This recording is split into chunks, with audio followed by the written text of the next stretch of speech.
After a business meeting, a CEO opens his luxury SUV and finds two sleeping children with icy blue eyes and curly blonde hair. A note on the seat says, "They deserve to know the truth."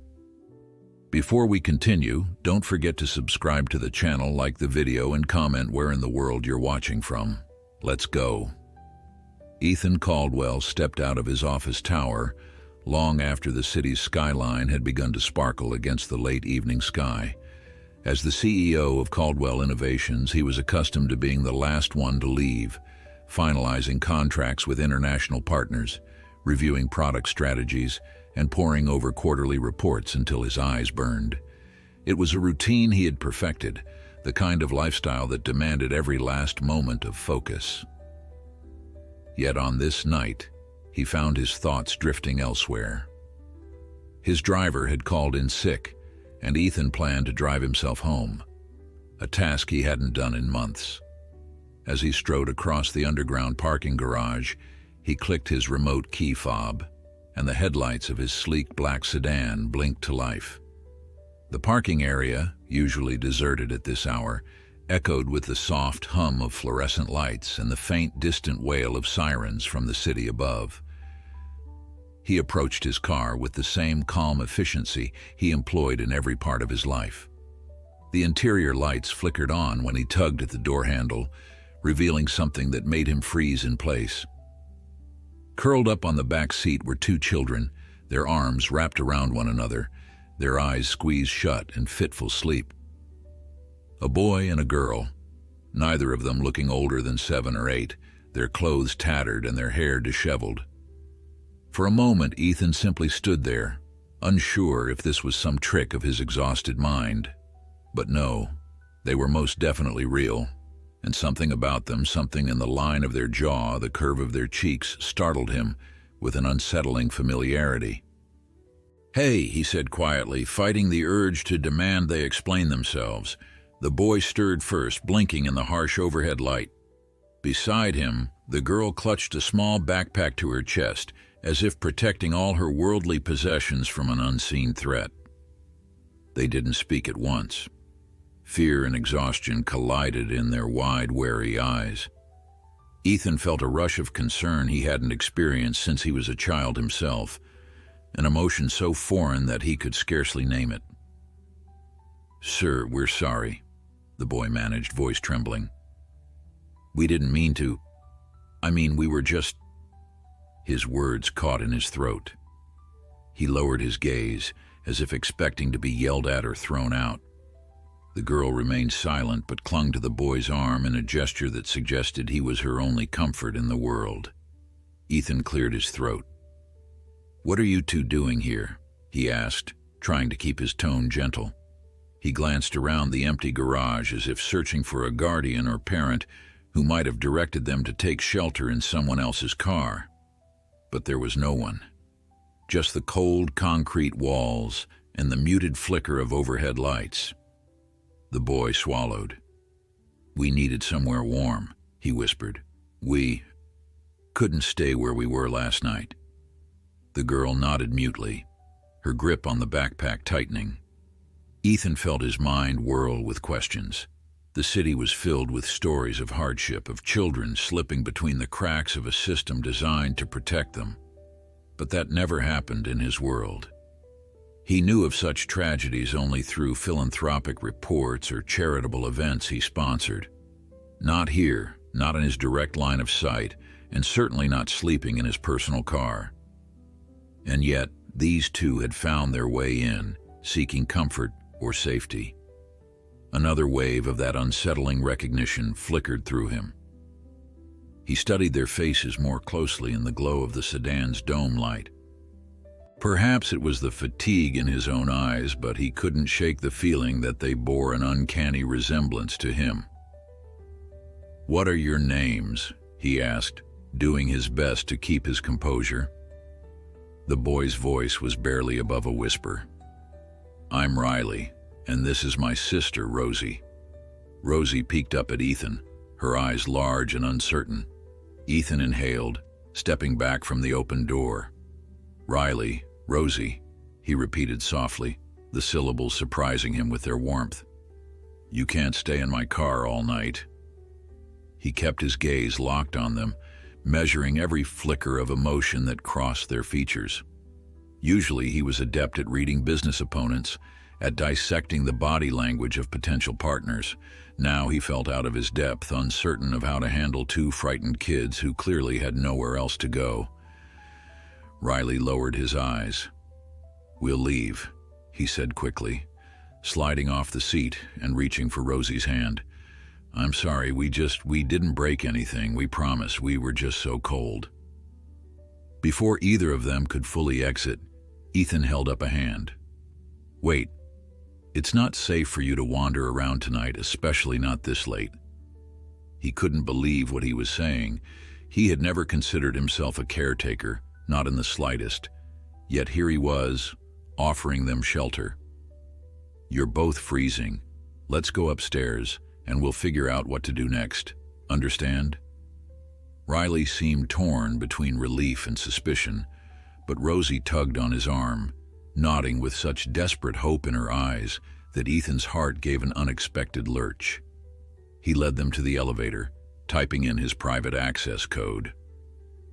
As they stepped in, Ethan noticed Rosie eyeing the mirrored walls as though stepping into some new, surreal world.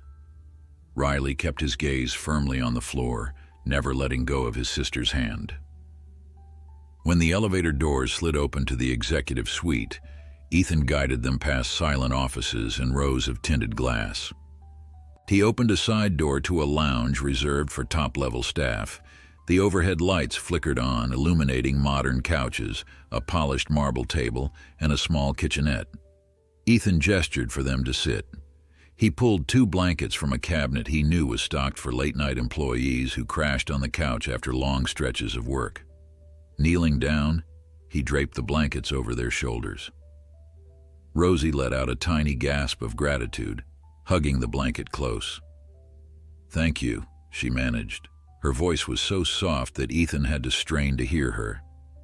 He allowed himself a brief nod. His thoughts roamed in circles. Where had they come from? Why did they look so much like him, especially around the eyes and mouth? Surely it was just a coincidence. Maybe in the subdued light of the parking garage, his mind was conjuring illusions out of guilt or pity. He'd never been married, never fathered children as far as he knew. His relationships had been fleeting, overshadowed by the demands of work. Yet the gnawing feeling remained, an uneasy whisper in the back of his mind. "Are you hungry?" he asked, rising to check the kitchenette. It was stocked with coffee, tea, and some snacks, enough for a late-night nibble but hardly a feast. He found granola bars, instant soup packets, and bottled water. Not ideal, but it would do for now. Both children nodded, though Riley seemed too shy to say it out loud. Ethan microwaved 2 bowls of soup and passed them over, along with bottles of water. They devoured every spoonful as if they hadn't eaten in days. The sight of it nearly broke Ethan's composure. When they finished, Riley cleared his throat. "We can go, if we're causing trouble," he offered again, though his voice was faint with exhaustion. "We don't want to get you in trouble, mister." Ethan gave a thin smile. "It's no trouble for one night. You two can rest here, and tomorrow we'll figure out what's next." He wasn't entirely sure what that meant. Calling Child Protective Services, taking them to a shelter, or maybe digging deeper into their background. But one night of rest was a start. He turned off the main lights, leaving only a small lamp near the kitchenette. Riley and Rosie curled up on the large couch together, the blankets clutched around them. Within minutes, Rosie's eyelids fluttered shut. Riley tried to stay awake, but soon he too surrendered to sleep, his arms protectively wrapped around his sister. Ethan watched them from across the room, his mind a whirlwind of confusion. Could it be possible that there was more to this story? He wanted to dismiss the resemblance as a trick of his imagination, but something about the shape of Riley's brow or the gentle slope of Rosie's nose triggered a memory he couldn't place. It was like staring at an old photograph and recognizing a face that both was and wasn't your own. A quiet sense of responsibility settled over him, unfamiliar yet strangely powerful. He slipped out of the lounge and into his corner office, flicking on a single lamp that illuminated the glass desk. Sitting there in the stillness, he scrolled through his phone's contacts. He had a private investigator on speed dial, a man he rarely contacted unless there was a corporate scandal or a high-stakes negotiation that needed extra intelligence. Now the idea of using those investigative resources for something as personal as 2 lost children felt surreal, but the need for answers pressed down on him, heavier than any business deal. He typed a text, brief and to the point, requesting a meeting first thing in the morning. For a moment, he considered calling a friend or a colleague, someone who could help him figure out what to do. But the circle of people Ethan trusted was painfully small. He'd built his empire by relying on logic, on numbers and strategy, not on confessions or emotional support. The best he could do was gather facts, and if those facts confirmed what a small, insistent voice in his head had begun to whisper, then his life was about to change in ways no corporate blueprint could predict. He leaned back in his chair, exhaustion tugging at him, the outlines of the city's skyscrapers shimmering through the floor-to-ceiling windows, yet he found it hard to shut his eyes. He pictured the children asleep in the lounge, Rosie's tiny frame tucked under Riley's protective arm, both of them so vulnerable in a world that had shown them too little kindness. No matter the conclusion his investigator reached, no matter the obstacles ahead, Ethan knew he couldn't abandon them. Not now. Something deeper than empathy had taken root in him, perhaps even stronger than duty. He was stepping into territory he neither planned nor was prepared for, but for the first time in a very long time, he felt a spark of genuine purpose that transcended the cold, calculated realm of his business empire. Before you move on, please remember to subscribe to our channel, like this video, and share it with friends who love heartfelt stories. Our community grows with every click, and your support helps us bring more content to you. Ethan woke to an office hallway infused with the distant hum of early morning traffic. He had never slept there before.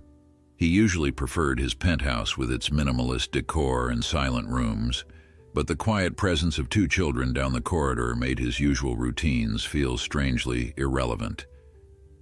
After slipping out of his corner office, he headed to the lounge. Riley and Rosie were still huddled on the couch, stirring only when the overhead lights flickered on. He approached them carefully, trying not to appear too abrupt. "Morning," he said, stopping a few paces away from the couch. Their eyes widened, both children jolting from half-sleep. Rosie clutched the blanket around her shoulders while Riley slowly sat up, blinking as he tried to get his bearings. The tension in their posture told Ethan they might still expect to be thrown out at any moment. "Did you both rest okay?" he asked, fighting the odd twinge of awkwardness in his chest. Riley looked at Rosie, who gave a tiny nod. "We're fine," he murmured. "Thanks." Ethan cleared his throat, unsure how to proceed. "I need to speak with someone this morning, but I'll bring breakfast first. Then we'll talk about what to do next." He hesitated, waiting for any sign of alarm. They seemed too timid to object, so he left for the building's small cafe on the ground floor. It was still early, and the baristas were just opening up. He ordered 3 breakfast sandwiches and 3 hot chocolates, then returned to the lounge. Rosie's eyes lit up at the sight of the steaming cups, and Riley stared as though unsure it was truly for them. Ethan watched them eat, noticing how every bite seemed to fortify their spirits. He remembered the hunger he'd seen in their eyes the night before and felt a protective pang. They looked so vulnerable, and yet there was a quiet resilience in the way they balanced each other's needs. He cleared away the wrappers. "I have a private investigator coming to my office soon," he said, trying to keep his voice level. "Don't worry, It's nothing bad. I just need help figuring out how to assist you. His gaze caught on Rosie's bright stare. Is there anyone you'd like me to call? Family, maybe? Riley shook his head so emphatically that his hair flopped over his forehead. It's just us, he said bluntly. We don't have anyone else. Ethan nodded, a knot of sympathy tightening in his chest. All right. He stood. Stay here for now. Lock the door if you want. My staff isn't in yet and no one will bother you. Rosie looked to Riley, then nodded. Thank you, she whispered. Ethan paused in the hallway, letting the door close softly behind him. He couldn't recall the last time he had felt so uncertain about a single step in his life. Usually every move he made was backed by data and months of planning. Now, everything felt impromptu, guided by instinct rather than logic. He made his way to his office, stepping inside just as his phone pinged with an incoming text. The private investigator, Harris Nichols, was en route. Ethan settled behind his desk, bracing himself for whatever came next. When Harris arrived, Ethan led him into the conference room. A methodical man in his 40s, Harris had short-cropped hair and wore an expression of perpetual calm, the kind of person who thrived in uncovering truths no one else could find. What's going on? Harris asked, setting a worn leather folder on the table. His direct tone held no judgment, only curiosity. Ethan took a measured breath. Last night I found 2 children sleeping in my car. They have no home, no family, and I might... He paused, the enormity of it all clashing with his desire to appear unshakable. There's a chance they're related to me. I'm not sure how. They just look a lot like me. I need you to confirm their identities. See if there's any official record or if I should... He trailed off, unsure how to phrase his next thought. Or if you should consider that they're your children, Harris finished without any notable shift in expression. Ethan gave a small nod. Yes. Harris didn't flinch. All right. I'll start with basic background checks. Might need a DNA test if it comes to that. But first, let's see if they're reported missing or if there are any existing records about them. Ethan was about to reply when he noticed Harris's subtle focus shift to something beyond Ethan's shoulder. Turning, he saw the faintest reflection in the glass wall. 2 small figures hovering at the doorway. Riley and Rosie, clutching each other's hands. They must have followed him, curiosity or fear driving them to find out what was happening. Ethan rose and opened the door a bit wider, beckoning them in. They looked hesitant but eventually entered the room. I'm Harris, the investigator said gently. I'm going to help Mr. Caldwell figure out how to keep you both safe. Riley's gaze flickered to Ethan as though seeking reassurance. Rosie gave a tiny sniffle. We don't want to be taken away, she said, her voice trembling. We don't want to go back to... She broke off, looking at Riley for support. Ethan's heart twisted as he wondered what memories she was wrestling with. No one's going to force you anywhere, he said, trying to convey a calm certainty he barely felt. We're just trying to make sure we know your history so we can figure out how to help. Riley gave a reluctant nod, then started speaking in halting sentences. We lived in an apartment before, he said, not meeting Ethan's eyes. It was our mom's place. Then, she got sick. We had to go somewhere else. We ended up with a family friend, but it didn't work out. After that, we got moved around. We ran away from a place that was not good. We've been on our own since. He was clearly choosing his words, skimming lightly over painful details. Harris wrote down notes, occasionally pausing to ask a clarifying question. Rosie stayed silent, fiddling with a loose thread on her worn sweater. Every now and then she glanced up at Ethan, as if to make sure he was still there. The look in her eyes tore at him, a fragile faith that he might actually protect them. Okay, Harris said, folding his notepad closed. That's a start. I'll see what I can find in official records.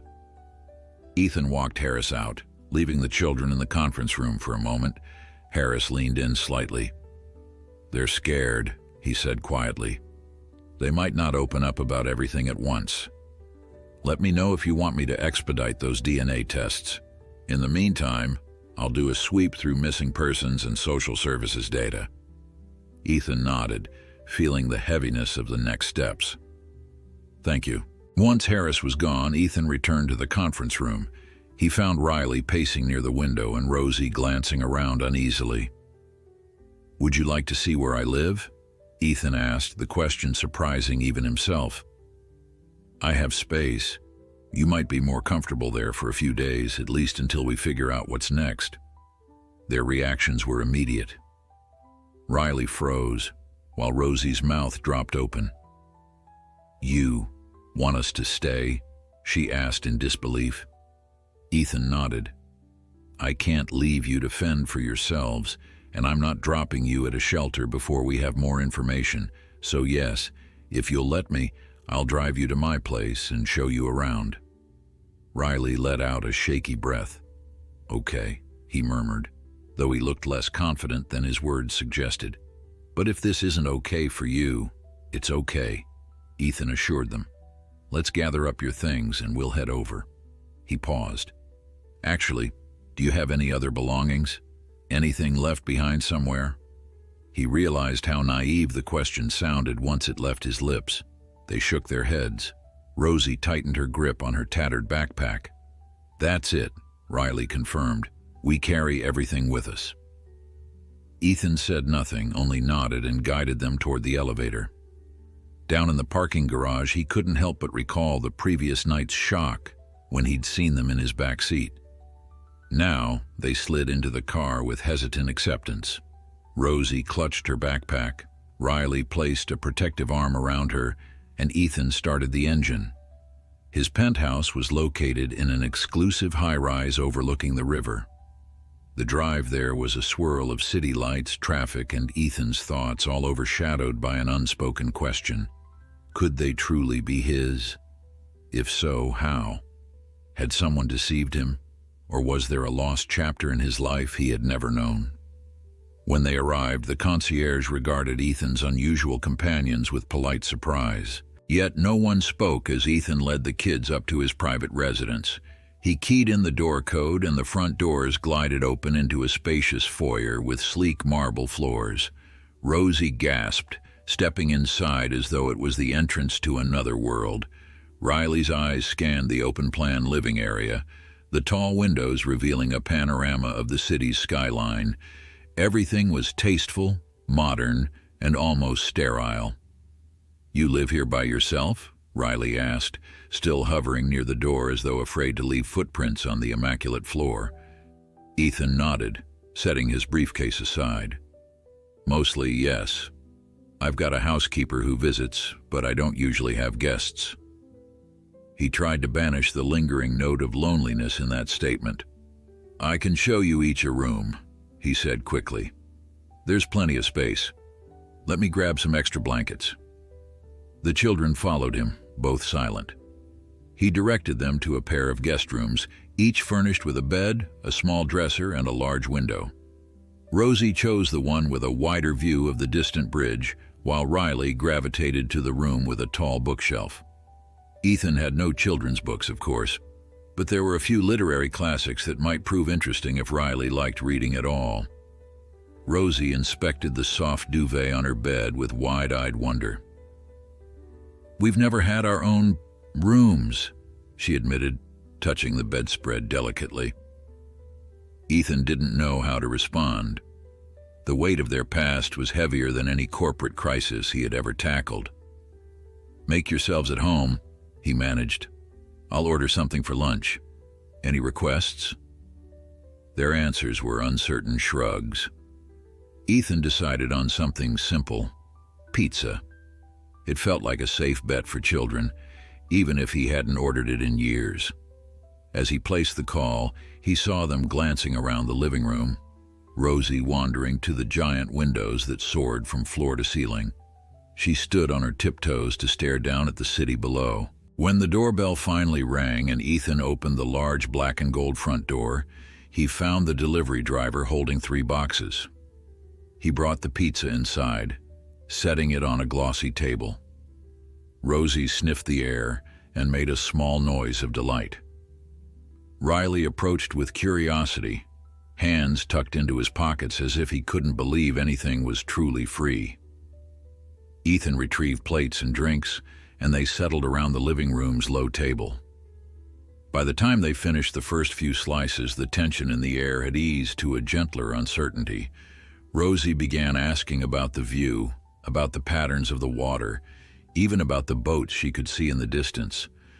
Riley, though quieter, gradually offered remarks on the city's lights or the buildings he recognized. Ethan answered as best he could, but his mind stayed half-anchored in the swirling question of identity. He noticed how Rosie's nose scrunched when she found something amusing, just like his own used to in childhood pictures. He watched Riley's serious frown and remembered a photograph of himself, age 8, wearing that very same expression while contemplating a puzzle. These flashes of resemblance flooded him with both awe and apprehension. He thought about Harris's quiet competence, about how soon the investigator might have answers. There was a distinct chance none of this was real. Maybe they simply happened to look like him. Yet the possibility that his entire world was about to tilt on its axis lingered like a steady pulse at the back of his mind.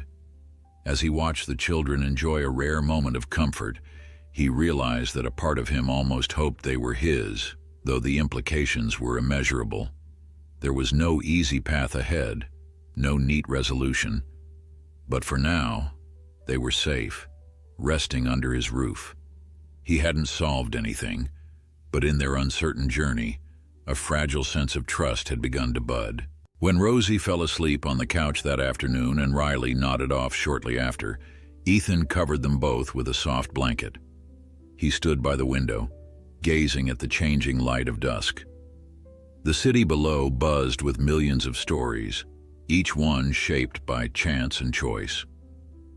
He glanced at the 2 children, their breathing gentle, their futures unknown. At that moment, Ethan understood that no matter what truths lay ahead, he would protect them as best he could, and he would face whatever revelations came next, no matter how much they threatened the fortress of independence he had built around himself. Ethan lingered by the window as the day's last light faded, the city below slipping into its nightly glow of neon and headlights. The hush in his penthouse was both soothing and unnerving, broken only by the rhythmic breathing of the 2 sleeping children on the couch. He thought about everything that had happened in the last 24 hours, discovering Riley and Rosie in his car, the decision to bring them inside, and the wave of protective concern he had never expected to feel.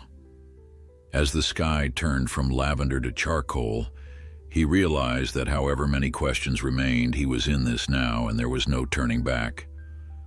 An hour later, Rosie stirred, rubbing her eyes as she blinked at her surroundings.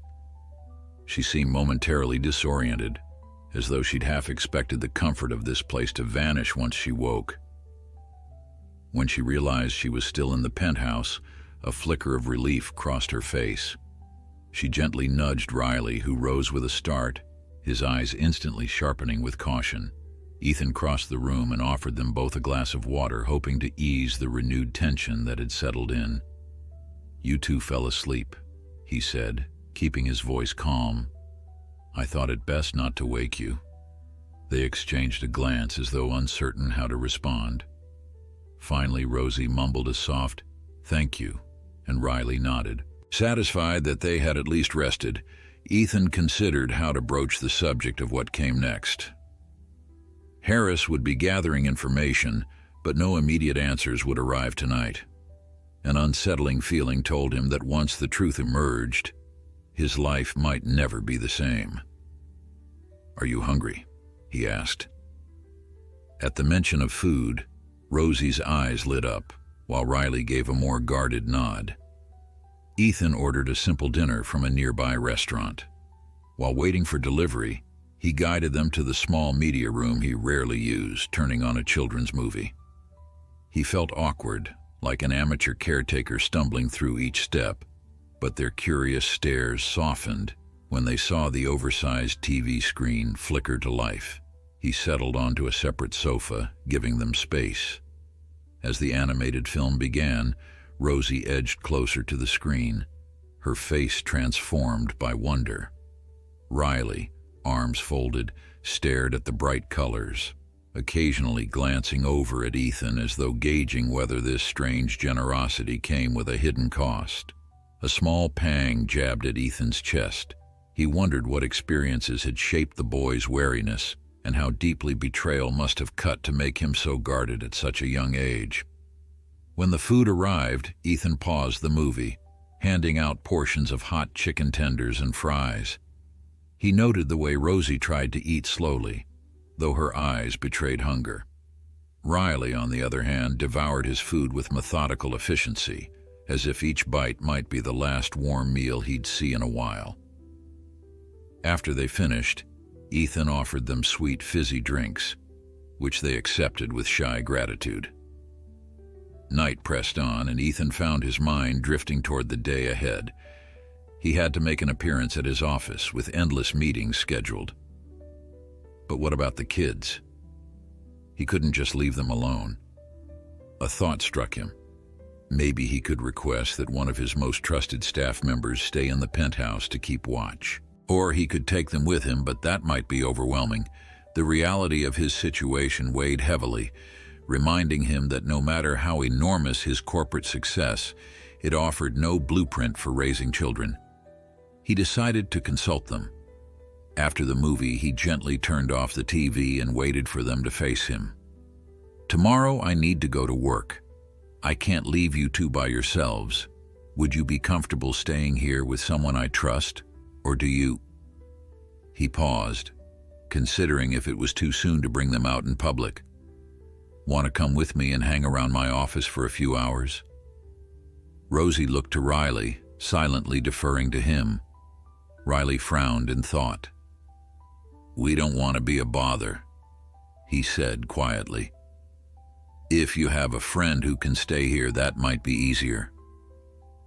Rosie nodded in agreement, her shoulders visibly relaxing. She appeared relieved by the possibility that they wouldn't be abandoned, yet they wouldn't have to face an unfamiliar environment. Ethan called his personal assistant, Lori Brandt, a middle-aged woman who had been with him for years. She was one of the few people who could handle any situation with calm diplomacy. When he explained the basics, he left out certain details, just saying there were 2 children he was sheltering. She didn't skip a beat. "Of course," Lori replied in a steady tone. "Text me your address. I'll be there in the morning. Don't worry about a thing." Relief coursed through him, though a flutter of anxiety remained. He wasn't sure how he'd explain the presence of these kids to Lori in detail, but at least he knew she wouldn't betray his trust. After ending the call, he noticed that Riley and Rosie were eyeing him with tentative curiosity. "It's all set," Ethan said. "Lori will stay with you here while I'm at the office. She's very nice, so don't worry." Night fell into an uneasy hush. He showed them to their separate rooms again, feeling oddly protective as they settled in. Rosie rummaged through her backpack but had nothing to change into except the spare shirt she carried. Riley lingered by the door, glancing between the bed and the night sky through the window, as if unsure if he was even allowed to feel comfortable. Ethan left them with some gentle words and retreated to his own bedroom. He found it hard to sleep. The memory of their cautious eyes stayed with him, stirring thoughts he could barely articulate. When dawn broke, Ethan rose early, showered and dressed in a tailored suit. He paused in the quiet hallway, noticing that the door to Riley's room was slightly ajar. Inside, the boy was curled up on top of the comforter, fully clothed, while Rosie had apparently climbed into his room at some point, her small form nested against her brother. Ethan's chest tightened. Whatever hardships they had endured, they at least had each other. He moved away quietly, giving them space. Lori arrived promptly at 7:30, breezing into the penthouse in a neat skirt and blouse, her expression curious but poised. Ethan ushered her aside, speaking in hushed tones. "Lori, I appreciate this. Just make sure they don't leave. They're vulnerable. I'll be back as soon as I can. Feel free to order in for lunch." She nodded, eyebrows lifting slightly when he mentioned 2 children, but she asked no questions. She merely gave him a sympathetic smile. Ethan left for the office, the weight of the unknown trailing him like a cloud. His morning was a blur of board meetings and strategic planning sessions, all overshadowed by the knowledge that 2 frightened kids were waiting in his penthouse. Just before midday, Harris called. "I've got some preliminary info," the investigator reported. "The kid's mother is listed in some older records, but it's patchy. A woman named Nicole Harding. She passed away about 6 months ago. No father on record for either child." Ethan felt an ache in his chest. So they had lost their mother recently. It explained why they'd been moved around. "Any other family?" he asked, a catch in his voice. "No, she was an only child, parents deceased. Nothing else so far. I'm still cross-referencing." Harris paused. "Regarding them possibly being yours, I can't confirm anything without proper tests, but I found one curious detail. Nicole Harding was once employed at Caldwell Innovations for a brief period, about 9 years ago." Ethan's hand tightened around the phone. 9 years ago? That was around the time he'd been launching a major product and had a large intake of temporary staff. He couldn't recall her specifically, but that didn't mean their paths hadn't crossed. "Keep digging," Ethan managed. "I want to know exactly what happened, and figure out if there's a way to get a reliable DNA test done discreetly." After ending the call, Ethan sank into his office chair, pressing the heels of his palms against his eyes. So these children, who looked so eerily like him, shared at least one known tie. A mother who'd been on his payroll at some point. He tried to recall his own life back then, but it was a blurred haze of late-night projects, out-of-state travel, and fleeting social encounters. Could Nicole Harding have been more than just an employee? The possibility unsettled him, forcing him to confront memories he might have overlooked or suppressed. For the rest of the day, his concentration wavered. Colleagues noticed his distraction, but none dared to question him. At precisely 3 in the afternoon, he cut short a meeting and headed home, ignoring the perplexed looks of his executives. When he arrived at the penthouse, Lori greeted him at the door. "They're resting in the living room," she said gently. "They asked about you a couple of times." Ethan found Riley and Rosie sprawled on the rug, flipping through magazines that Lori must have found to entertain them. Their faces lit up a bit when they saw him. "How was work?" Rosie asked, an innocently ordinary question that struck him as heartbreakingly sweet. "Busy," he replied. "I'm glad you two are okay. Did Lori take good care of you?" They nodded, exchanging a look that hinted at growing trust. Lori quietly excused herself, leaving a phone number where they could reach her. Once she was gone, Ethan sank to the floor beside them, wishing he had the right words to explain the swirling chaos in his mind. He studied their features more closely than ever, the shape of their eyebrows, the tilt of their cheeks. In the soft light, he saw flashes of his own reflection. Was it wishful thinking or a tangible genetic link? Riley closed the magazine. "Are we in trouble?" he asked softly, startling Ethan with the unexpected question. "Did you find out anything about our mom?" Rosie's expression clouded with sadness.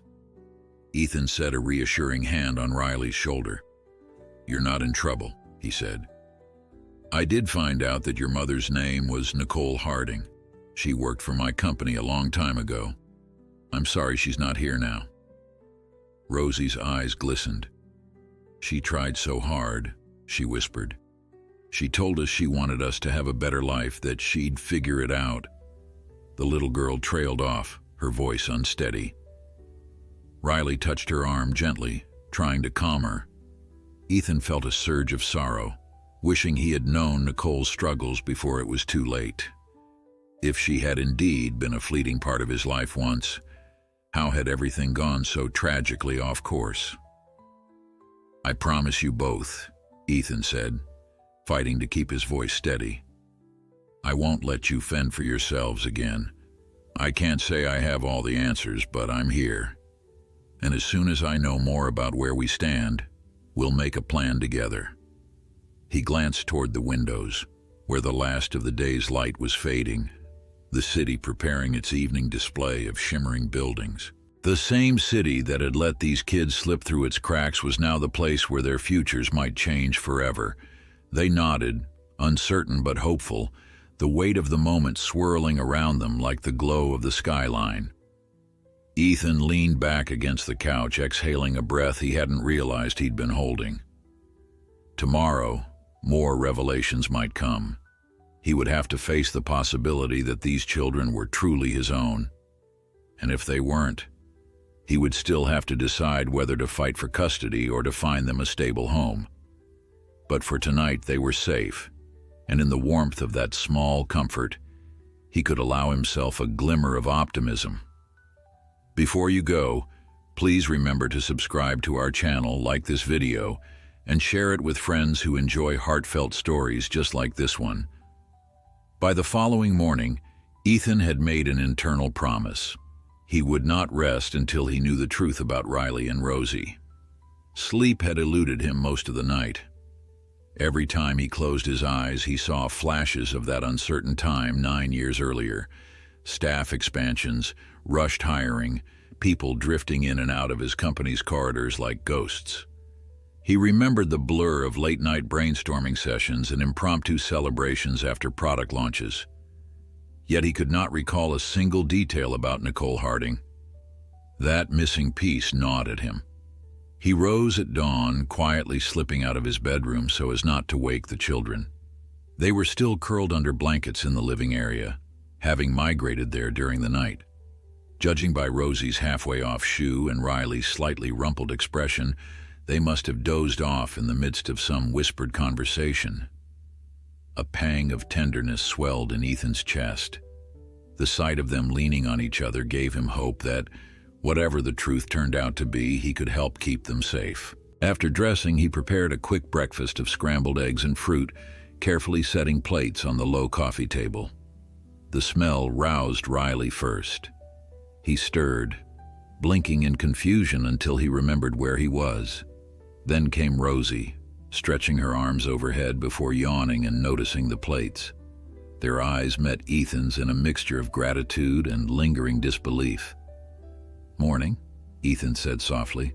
"I thought you two might be hungry." "Thanks," Riley answered. Rosie merely nodded, already scooting closer to take her first bite. They ate with the same measured caution Ethan had seen before, as though each meal might vanish if they didn't remain vigilant.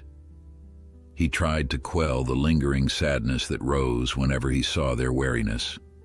When they finished, Ethan explained that he had to return to the office for a few urgent matters, but would be back soon. "Laurie's coming again," he said, glancing between them. "She'll look after you. If you need anything, just tell her." Riley looked as though he wanted to protest but stopped short, perhaps recalling how kind Laurie had been the day before. Rosie swallowed a last sip of juice, wiping her mouth on her sleeve. She studied Ethan with a hopeful tilt of her head. "Will you come back earlier today?" she asked.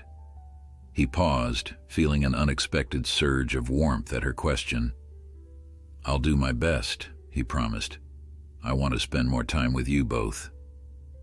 She smiled shyly, nodding as if that was enough. Riley's expression relaxed just a fraction, which Ethan took as a tentative show of trust. At the office, Ethan went through the motions of greeting staff and reviewing urgent memos, yet every spreadsheet or report he glanced at felt strangely trivial compared to the mystery unfolding in his personal life. The hours crept by in slow increments. Shortly after noon, he received a text from Harris. It read, "Still digging. Found old personnel records from that year. Might have more soon." Ethan's heart thumped, half apprehensive and half eager. He typed a curt reply, "Meet me here at 3." When Harris arrived, he walked into Ethan's office with a folder under his arm. "I've got a bit more," he said. His gaze flicked toward the closed door, ensuring privacy. "Nicole Harding worked as a temp in your organization for 3 months. No standout references, but she was part of a group project under your direct supervision for a few weeks. She left abruptly. No official reason on file." Ethan leaned forward in his chair, tension coiled in his shoulders. "Anything else? Email exchanges, timesheets, mention of any personal relationship?" The question sounded blunt, but he had to ask. The possibility that he had known Nicole more intimately weighed on him. Harris shook his head. "Nothing explicit, but I found an archived note in her personnel record. It appears she requested an urgent leave right before her contract ended. It was marked as a family emergency. Then she never came back." He hesitated.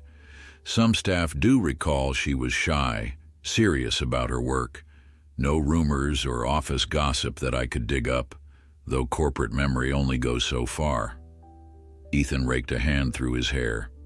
"So we have no proof of anything else?" "Not yet," Harris agreed, passing the folder to Ethan. "I have a lead on one coworker from that time, a woman named Erin Wu. She's relocated but might remember more about Nicole's situation. I'm tracking her down." Ethan flipped through the contents, gaze snagging on a black and white ID photo of Nicole Harding. She had a gentle, reserved smile and large eyes that somehow reminded him of Rosie. A faint rush of something, regret maybe, moved through him. "We need more," he said. "I can't rely on guesswork." They fell silent until Harris cleared his throat. "Perhaps it's time to consider a discreet DNA test for the children. I can arrange it with minimal fuss, but we'll need their consent. And if they're indeed yours, you have legal considerations to address." Ethan set the photo aside. "Yes," he murmured, voice tight. "Do it. Quietly. I want confirmation, one way or another." Harris nodded, packing his things. "I'll let you know once I have an update. In the meantime, keep them safe. If word gets out about this, you don't want the media sniffing around." A grim realization struck Ethan. For the first time, he pictured tabloids running headlines about an influential CEO and 2 mysterious children. The notion made him feel fiercely protective. "That won't happen," he said, his tone iron hard. "Not as long as I can prevent it." He dismissed Harris, then spent another hour trying to work, but his mind refused to stay on financial targets. By mid-afternoon, he told his staff he needed the rest of the day off. No one questioned him. Most seemed to sense some deeper issue at play. He drove straight home, anxious to check on the children. Lori opened the door, smiling gently. "We're making cookies," she announced, nodding over her shoulder. They asked if they could help in the kitchen. The aroma of warm chocolate greeted Ethan as he entered. He saw Rosie peeking from behind the kitchen island, flour smudged on her cheeks. Riley stood nearby, carefully placing cookie dough on a tray. The sight melted Ethan's stress into an unexpected flood of warmth. He rarely used that kitchen for more than reheating catered meals, yet here it was, brimming with laughter and the sweet promise of dessert. "Hey," he said softly, stepping forward. "Looks like you two are running a bakery in here." Riley gave him a shy grin. "Lori showed us how. Rosie's really good at mixing the dough." Rosie beamed, turning her face aside as if embarrassed by the compliment. Lori handed Ethan a glass of water. "They've been angels," she said. "We read some stories earlier. They're both quite bright." Ethan felt a pang of relief. At least for now, they seemed content. No immediate crisis pulling them away. "Thank you, Lori," he said, meaning it. "I appreciate your help more than you know." Once the cookies were done, they all sat around the kitchen table, nibbling on the warm treats. Rosie giggled when she got a mouthful of chocolate, and Riley attempted to hide a small smile behind his hand. The normalcy of it gave Ethan a glimpse of what life might be like if the children became a permanent part of his world. He was startled by how easily that idea slipped into his mind, how natural it felt to imagine them here day after day. Eventually, Lori excused herself, leaving Ethan alone with Riley and Rosie. They drifted to the living room, settling amid plush pillows. He steeled himself to discuss what Harris had suggested. "I've asked someone to look into the time your mother worked for me," he began quietly. "There's a chance you might be our dad," Rosie finished, eyes round. Riley shot her a startled glance. She ducked her head. "I heard you talking on the phone yesterday," she added in a whisper. "I'm sorry, I didn't mean to eavesdrop."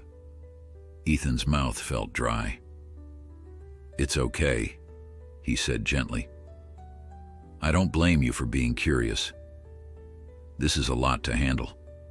There's a test we can do to see if we're related by blood. I won't make you do it if you don't want to, but it might help us know for sure." Riley's gaze flickered between Ethan and Rosie. "I guess we need to know," he said at last, though he sounded almost resigned. "If you're not our dad, you might still help us, right? You won't send us away?" The tremor in his voice shredded Ethan's composure. He reached out, lightly touching Riley's arm. "I promise I won't leave you stranded," he said. "No matter what the results say, I'm here to help, as long as you need me." Rosie let out a breath she'd been holding. "Okay," she whispered, eyes glistening. "So what do we do now?" "Tomorrow," Ethan said, "a friend of mine will come by and do a simple swab inside your cheek. It won't hurt. Then we'll wait for the results." He paused, choosing his words carefully. "I don't know how long it'll take, but we'll be careful to keep this private." For a moment, none of them spoke. The city light cast dancing shadows against the walls, and Ethan noticed how small the children still seemed against the backdrop of his expansive living room. He wondered if Nicole had pictured them in a place like this, if she had once dared to hope they would find security in a world that had so often been harsh. The possibility made his throat tighten. Rosie shifted closer to Ethan. "If you are our dad," she ventured softly, "does that mean we can stay here forever?" Ethan swallowed. The childlike earnestness in her question made him ache. "Yes," he said, voice husky. "If you want that, and if it's what's best for you, then yes. I'd like you both to stay as long as you feel at home." Riley watched him, searching for any hint of deception. When he found none, he relaxed fractionally. They stayed that way for several minutes, letting the tension ebb. Ethan sensed that a part of them still couldn't believe any adult would truly keep his word, but they were starting to trust. It was a fragile trust, and he knew that if the test came back positive, his entire world would shift. If it came back negative, he still couldn't bear the thought of sending them back into uncertainty. Either way, they had changed him forever. He rose, suggesting they find a lighter topic for the evening. They ended up flicking through channels on his seldom-used TV, half watching a nature documentary that fascinated Rosie, who asked countless questions about the animals. Riley interjected a few comments, though he wore a faraway look, as if a deeper worry hovered at the edge of his thoughts. When it grew late, Ethan led them to their rooms again, ensuring they had extra blankets. As he turned to go, Rosie caught his hand, squeezing gently. "Good night," she said, her voice laced with a soft gratitude. Riley, a step behind her, looked like he wanted to say something as well, but settled for a silent nod. Ethan gave them both a reassuring smile. Back in his own room, Ethan stared at the city lights, heart thumping with an anticipation he couldn't dispel. He felt closer to these children than he had ever felt to anyone in years. That simple realization both comforted and terrified him. Tomorrow, they would take the first definitive step toward unearthing the truth. Whatever happened afterward, he vowed he would not fail them. As the clock inched toward midnight, he finally lay down, letting the hush of the penthouse cradle him. The kids were safe, asleep under his roof for one more night. And he, for the first time, felt that perhaps he had found a purpose that went beyond boardrooms and profit margins. A chance to give these children the stability they deserved and maybe to heal a part of himself he had long believed invincible. Ethan woke at sunrise, his heart already pounding with the day's significance. Today was the day his private investigator had arranged for the discreet DNA sample collection. The children were still asleep, their faint breathing drifting through the quiet penthouse halls, so he lingered in his room a while longer, gathering his resolve. He tried to picture how Riley and Rosie might react, the swirl of possibilities that could emerge if the test showed a biological link or if it did not. Either outcome would set their lives on different trajectories. Eventually, he mustered the will to leave his bedroom. In the main living area, he found Rosie half awake, curled into a corner of the couch with her blanket tugged up to her chin. She looked like she'd slept fitfully. Riley, meanwhile, was already awake, sitting cross-legged on the floor as he flicked through one of Ethan's old paperbacks. The boy closed it hurriedly when Ethan walked in, as if embarrassed. "Morning," Ethan said softly, forcing a gentle smile onto his face. "I was thinking of making pancakes. Does that sound good?" Riley nodded, his expression neutral, while Rosie's eyes lit up momentarily. "Yes, please," she whispered, rubbing the sleep from her eyes. In the kitchen, Ethan whipped up batter with more confidence than he felt. As the sweet aroma of cooking pancakes filled the air, he caught sight of Rosie settling at the table, her fingers lacing and unlacing as if trying to distract herself. Riley wandered over to watch Ethan flip the pancakes, the boy's posture guarded yet quietly curious. Everything about their presence in his home felt oddly right, despite the uncertainty threading through his thoughts. They ate together in near silence, each lost in private apprehensions. Ethan glanced at the clock, knowing Harris would arrive soon with a technician to do the cheek swabs. He wondered if there was a way to make the process seem less like a medical exam and more like a simple formality. The children had faced so many upheavals. He didn't want them to fear that their futures hinged on a test tube and a lab report, even if, in some ways, it did. Right on schedule, the doorbell rang. Ethan rose to answer it, finding Harris in a neatly pressed suit beside a petite woman carrying a small black case. "Ethan," Harris said in greeting, his tone subdued yet professional. "This is Dr. Silva. She'll make this quick." Ethan thanked them both, then led them into the living room. Riley and Rosie stood, shifting their weight from one foot to the other, eyes darting between Harris and the woman. Dr. Silva knelt gently, her gaze at their eye level. "Hello," she said warmly. "I'm just going to do a little swab on the inside of your cheek. It won't hurt. Think of it as a quick cotton-tipped Q-tip checkup, okay?" Rosie blinked but nodded. "We won't have to get shots?" she asked hesitantly, her voice trembling on the last word. The doctor smiled. "No shots at all, I promise." Harris gave Ethan a reassuring look, and Ethan encouraged Riley to go first. The boy pressed his lips into a tight line but didn't protest as Dr. Silva slipped a sterile swab into his mouth. A few seconds later, it was done. Rosie followed suit, wincing only slightly when the swab touched her cheek. Finally, Ethan allowed Dr. Silva to collect his own sample. The entire procedure took just a few minutes, yet the gravity of what it might reveal pressed on all of them like an invisible weight. Afterward, Dr. Silva carefully labeled each swab, handed them over to Harris, and nodded. "I'll process everything as discreetly as possible. Results may take a few days. If it's urgent, I can try to expedite." Ethan met her calm gaze. "Please do," he said quietly. "I'd appreciate it." Within moments, Harris and Dr. Silva were gone, leaving Ethan alone with the children, who looked drained. Rosie settled onto the couch, knees tucked beneath her chin. Riley hovered nearby as though poised to run if something felt off. The two siblings exchanged a worried glance, and Ethan's heart clenched at the idea of how nerve-wracking this must be for them. He sank into an armchair, massaging his temples. "We wait," he said at last, keeping his voice gentle. "Just a few days. Meanwhile, nothing changes. You're welcome to stay here. I'm not sending you anywhere else, no matter what." Riley exhaled, some of the tension draining from his shoulders. Rosie half smiled, though her eyes held a tinge of unease. "Okay," she murmured. Ethan needed a way to ease the tension, so he suggested a trip to a nearby park. It was mid-morning, the sun warm, and he thought perhaps fresh air would help them all breathe a little easier. They each pulled on lightweight jackets.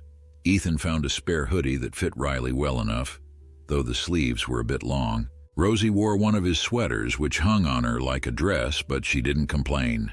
Together they rode the elevator down and emerged into a bright, bustling city day. Though the walk was only a few blocks, Ethan felt each footstep sharpen his awareness. He recalled how easily the children had evaded notice before, slipping through corners of the city unseen. This time, he maintained a steady pace alongside them, protective in a way he'd never been with anyone else. Rosie clung to his hand as they crossed busy streets, and Riley's eyes darted around, quietly assessing each new face or car. Central Park's leafy walkways soon greeted them. Children chased kites along the open lawns, and musicians played lively tunes under stone arches. The siblings seemed mesmerized by the scope of it all, an oasis in the middle of towering skyscrapers.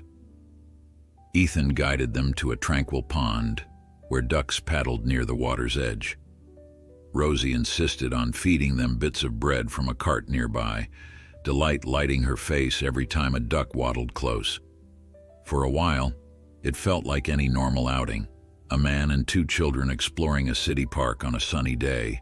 Though the pressing question of their relationship loomed, the momentary sense of calm soothed Ethan's nerves.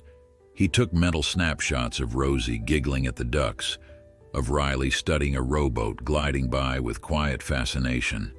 In those scenes, they felt like a unit, three people forging new bonds with each passing minute. Eventually, hunger guided them to a small cafe along the park's perimeter. They claimed a table beside a wide window, the midday light spilling across their plates. Rosie enthused about the grilled cheese sandwiches on the menu, while Riley ventured a question about whether Ethan had grown up in the city. Ethan admitted he was born and raised here, though in a very different environment than what the children had experienced. He recounted small glimpses of his youth, remembering how he used to race his bike on the very paths they'd just walked, back when the city felt boundless. Riley listened intently, nodding occasionally. Something about the boy's gaze suggested he was cataloging every word, trying to piece together the adult who now claimed a corner of their uncertain world.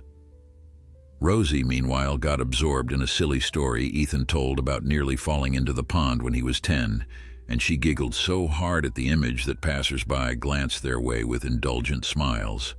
For once, he didn't mind. Let them see this soft side of him. When they finished lunch, Ethan guided them to a quiet playground deeper in the park. At first, Riley and Rosie stood uncertainly at the edge, watching the other kids climb, swing, and slide with unabashed energy.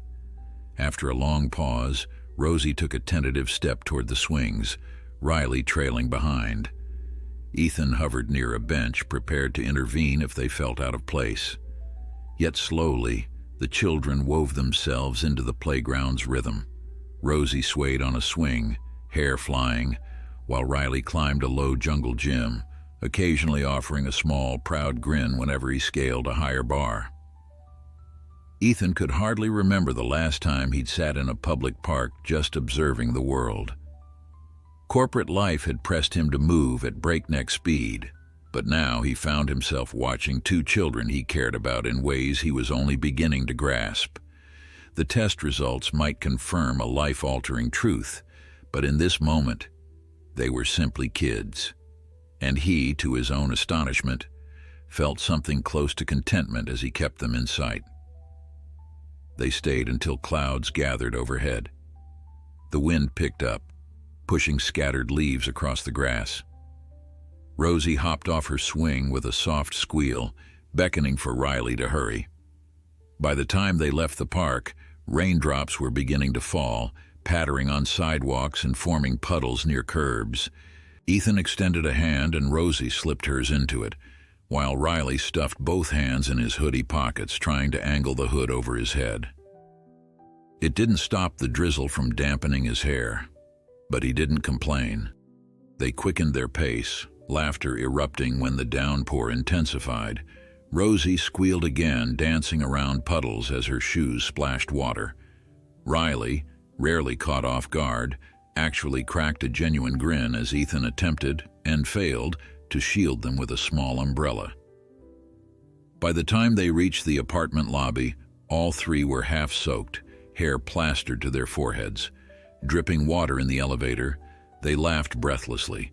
Though a hush fell as they arrived back at the penthouse, everything was still as pristine as they'd left it. It felt a little strange to return to silence after the warmth of the playground. Ethan ushered the children to change into dry clothes, handing Riley another t-shirt from his own closet and offering Rosie a soft sweatshirt. They accepted, their cheeks pink from the chill. Once settled again in the living room, Rosie curled into an armchair with a fuzzy blanket, while Riley flipped idly through channels on the TV. Ethan caught a glimpse of their reflections in the dark screen during a brief pause. A man in a tidy, business-casual outfit, two damp-haired children at his side, and realized how quickly they had formed a sort of temporary family routine. They spent the rest of the afternoon indoors, letting the storm pass. The conversation drifted to casual topics, favorite foods, silly anecdotes, what tomorrow might hold. Yet beneath every word, the looming uncertainty about the DNA test persisted. Ethan sensed the children felt it too. When Rosie asked if they could bake again, he hesitated, recalling the swirl of conflicting emotions that had accompanied the cookie making. But then he agreed, deciding it was best to fill their hours with warmth, not dread. Standing in the kitchen, whisking batter, he listened to them banter about who got to add the chocolate chips. Rosie carefully measured them out, while Riley teased her about putting in too many. Ethan felt a flutter of optimism. Even if the test revealed no biological link, he wouldn't abandon them. They needed someone, and he realized he needed them too, in a way he'd never expected. When night finally arrived and Rosie yawned, nearly dropping her spoon, Ethan guided them down the hall to their rooms. Both kids seemed calmer, their eyes not as haunted, though worry still flickered in their expressions. At their doors, he paused, ensuring they were truly all right. Riley gave him a respectful nod and Rosie tugged at his sleeve. "Thank you," she whispered. "For everything." He nodded, giving her a gentle pat on the shoulder. As she disappeared behind her door, the penthouse felt strangely quiet. Ethan returned to the living room, staring at the city lights rippling through the rain-streaked windows. He silently hoped the test results would come sooner rather than later. The unknown had wrapped itself around them, and though part of him feared what the truth might bring, he also wanted clarity. Whatever happened, he had made a promise to Riley and Rosie, and he intended to keep it. Before you leave, please remember to subscribe to our channel, like this video, and share it with friends who appreciate heartfelt stories. Your support means the world to us. By the next morning, an unspoken tension had settled over the penthouse. Ethan woke earlier than usual, the weight of the upcoming test results gnawing at him. He tiptoed past the bedrooms where Riley and Rosie still slept, their doors slightly ajar. Though they had drifted off last night in relative peace, he couldn't shake the anxiety that coiled in his own mind. He brewed coffee in the silent kitchen, recalling the swirl of their laughter the previous day in the park. Those moments of warmth were overshadowed now by the inevitability of learning whether or not these children were truly his. Ethan sipped his coffee, gazing at the city lights that were just giving way to the pale glow of dawn.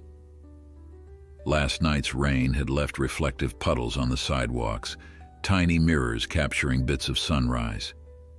He wondered how quickly the lab results could be expedited and whether Harris would call him that day. In the hush of his own thoughts, he replayed the ephemeral memories of working late 9 years ago. Could he have crossed paths with Nicole Harding in some hallway or break room, unaware that she was carrying a future that might collide with his own life now? At around 7, he heard soft footsteps behind him. Rosie appeared, still in her oversized sweatshirt, hair mussed from sleep. She gave him a tentative smile. "Morning," she whispered. He poured her a small mug of warm milk, then offered a plate of cut fruit. She thanked him shyly before settling into a kitchen stool.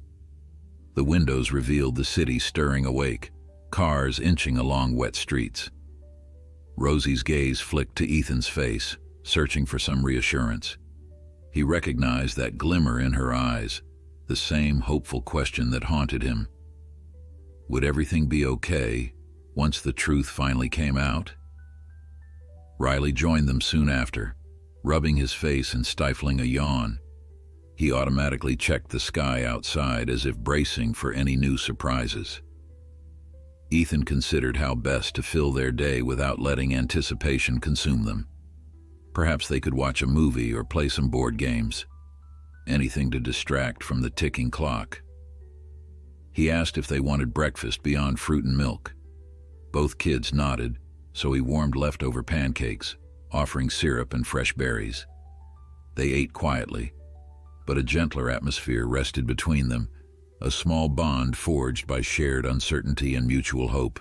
Later that morning, as the children flipped through channels, Ethan's phone buzzed with a text from Harris. No results yet, but working on it.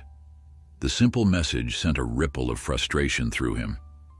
He had hoped for some breakthrough, but the wheels of laboratory processes and confidentiality turned slowly. He tucked the phone away, forcing a composed front. The last thing he wanted was to pass his own restlessness onto Riley and Rosie. Instead, he suggested they explore the building's amenities. There was a small library lounge on the 17th floor and a private gym with an indoor running track. Riley looked intrigued by the notion of a library, while Rosie's eyes widened at the idea of an indoor track. "Can we run there?" she asked, excitement in her voice. Ethan chuckled. "Sure, if you want. It's basically a small circle with rubber flooring, but it's better than being cooped up." As they made their way downstairs, Ethan observed them. Though they wore that faint tension of children who couldn't trust their surroundings, they seemed more at ease than they had upon arriving. Each step brought them deeper into a world Ethan hoped to keep them safe in. The library lounge was a cozy space with tall shelves, chairs, and warm lighting. Riley gravitated to a shelf labeled Young Readers, scanning the spines. Rosie wandered to a section dedicated to art books, running her fingers along the colorful covers. Ethan kept a discreet distance, allowing them to roam without feeling monitored. Occasionally they glanced back at him, as if to confirm he was still there. He smiled when Riley selected a volume about mysteries, and Rosie opened a picture book of paintings. He couldn't help but wonder if they'd had a chance to develop hobbies in their old life. After spending half an hour browsing, they rode the elevator to the gym level. The indoor track was small but inviting, a loop that encircled a modest space with treadmills and weight machines. Rosie did a little skip before breaking into a jog around the cushioned path. Riley followed at a cautious pace, looking self-conscious. Ethan watched yet seemingly curious about his own endurance. Ethan watched them from the sidelines, a gentle ache in his chest. They were children, caught in an adult world of legalities and lab tests, yet at this moment they were free to let curiosity lead the way. Eventually, Rosie declared she was tired, and Riley admitted his legs felt wobbly. They regrouped near the water dispenser, panting and giggling about who had run the fastest lap. Ethan handed them paper cups of water, the children gulping. He was grateful for their laughter. It was a sign that despite the gravity hovering over all their lives, they retained the spark of childhood. He realized in that instant how much he wanted to preserve the spark, regardless of what any test said. If they had no one else, he would be there. He couldn't imagine walking away now. They took the elevator back up, deciding to spend the rest of the day in the penthouse. The forecast promised more rain, and Ethan felt a tug of relief, grateful for an excuse to keep them close. Lunch was a simple affair, sandwiches and juice. Rosie, enthralled by the library finds, curled up in an armchair with an art book on her lap. She lingered over each page, her eyes glowing at the vibrant pictures. Riley alternated between reading his mystery novel and gazing at the skyline, as if searching for answers in the tangle of skyscrapers fading into low-hanging clouds. Ethan's phone vibrated in mid-afternoon, interrupting the quiet. He slid away to answer, glancing at the screen to see Harris's name. A flicker of expectation shot through him, but the investigator's tone dashed his hopes. "Nothing definitive yet," Harris began. "Just letting you know the samples reached the lab safely. We're pushing for an earlier turnaround." Ethan thanked him, disappointment heavy in his gut. He had half hoped for news, anything to relieve the ache of not knowing. For a second, he considered telling Riley and Rosie about the call, but instead, he decided not to worry them any further with incomplete updates. By evening, rain pattered against the windows again, and Ethan found himself in the kitchen, helping Rosie prepare a simple dinner of pasta and vegetables. Riley watched from the side, fetching ingredients or stirring sauce under Ethan's guidance. It astonished him how natural this routine had become in just a few days, planning meals, looking after them, ensuring they felt safe. After they ate, the trio gathered in the living room, curling up on the couch as dusk deepened outside. They talked, Rosie recounting the bits of artwork she'd admired that afternoon, Riley excitedly summarizing the plot of his mystery novel. Ethan listened, offering small nods and encouraging smiles, though his thoughts occasionally drifted to the test results they still awaited. He caught himself wondering how he would feel if it proved they weren't related after all. Would that understanding loosen the bond forming between them? He couldn't imagine sending them away. Not now. So much had changed in just a handful of days. As the rain fell steadily, he promised himself once more that no piece of paper would force him to abandon these children. The night stretched on, gentle and uncertain, but they faced it together. Before you leave, please remember to subscribe to our channel, like this video, and share it with friends who enjoy heartfelt storytelling. Your support helps us continue bringing you more chapters on this journey. Ethan woke the following morning feeling the weight of the pending test results more keenly than ever.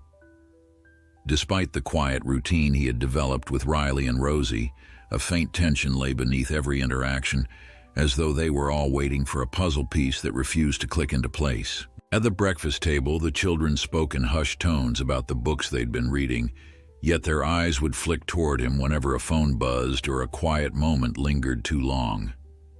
By the time midday arrived, Ethan had already checked his phone at least a dozen times, hoping to see Harris's name flash across the screen, but no calls came, and with each passing hour, the weight of uncertainty pressed heavier on his heart. Ethan realized that he couldn't spend all day in limbo. He coaxed Riley and Rosie into joining him on an excursion to a local science museum, hoping the colorful exhibits and hands-on experiments might distract them all. The children's faces brightened at the sight of towering dinosaur skeletons and interactive displays about space exploration. For a while, they seemed genuinely enthralled, peppering Ethan with questions about planets and constellations.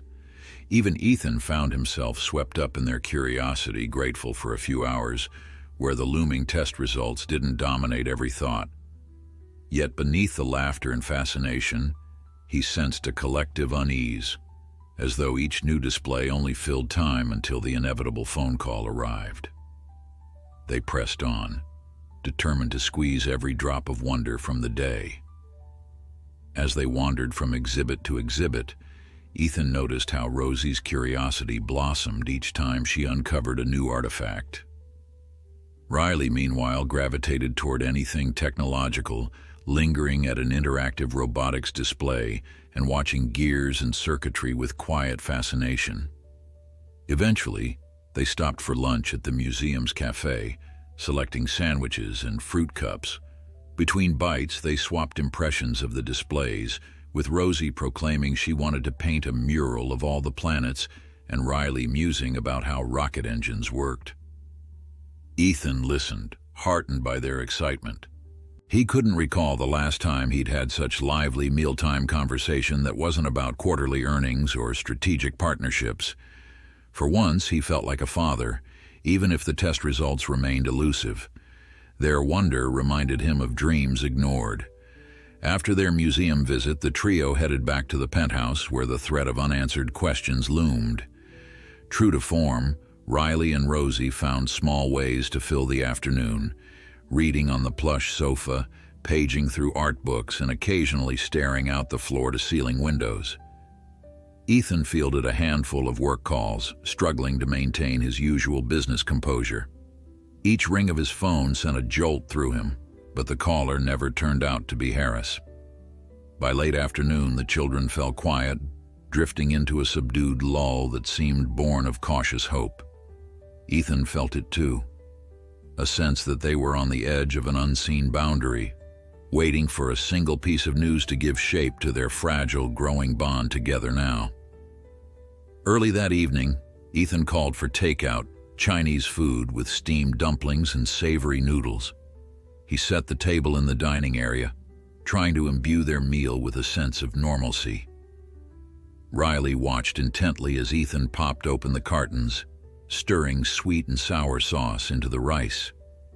Rosie marveled at the fortune cookies, reading her slip out loud with a shy giggle. "You will soon embrace a new beginning." They all exchanged glances, the coincidence too pointed to ignore. Over dinner, conversation remained subdued but not cheerless. Rosie asked if they could visit an art supply store sometime, and Ethan agreed without hesitation. Riley, nodding, chimed in that maybe he'd find a model rocket kit. For a fleeting moment, they were simply a family enjoying dinner, hope in each glance. After dinner, a gentle fatigue settled over them, but no one seemed ready for bed. Rosie asked if she could sketch in the living room, so Ethan retrieved a pad of blank paper and a handful of colored pencils he'd discovered in a seldom-used drawer. Riley flipped through channels until he paused on an old science fiction film, transfixed by the retro spacecraft on screen. Ethan watched them both, a mixture of pride and protectiveness flooding him. This routine felt strangely normal. Every so often, though, his gaze strayed to his silent phone on the kitchen counter. He half expected it to ring with news from Harris. It never did. By 9 o'clock, Rosie's eyelids drooped, and Riley yawned behind his hand. Another day ended in quiet anticipation. Uncertainty hovered a shadow overhead. The following morning, Ethan's phone finally buzzed at 8:30. When he saw Harris's name, a surge of adrenaline shot through him. He retreated to the spare bedroom, heart hammering in his chest. Harris's tone was subdued but purposeful. "I have the results," he said. Ethan braced himself, absorbing every word. The test confirmed a biological match. Riley and Rosie were indeed his children. A wave of emotion collided within him, relief, shock, a deep pang of regret. Once Harris finished, Ethan sank onto the edge of the bed, pressing his palms against his forehead. So it was true. He was a father twice over, and he hadn't known it for 9 long years. Outside, footsteps echoed, and he wondered how he would share the news. Changed in a call. He emerged into the corridor where Riley and Rosie hovered, sensing his distress. The moment they caught sight of his face, they froze, questions brimming in their eyes. Ethan took a slow breath, guiding them into the living room. Standing before the wide windows, he spoke gently, voice trembling despite his best effort to remain calm. "I got the results," he said. Rosie clutched Riley's arm, while Riley stared with fierce intensity. Ethan managed a small, wavering smile. "You're mine," he breathed. "We're family." A hush descended as though the world held its breath for their reaction. Rosie's eyes welled with tears, her mouth forming a silent question. Riley blinked rapidly, struggling to maintain composure. At last, the boy exhaled, and Rosie burst forward, arms flung around Ethan. They trembled together.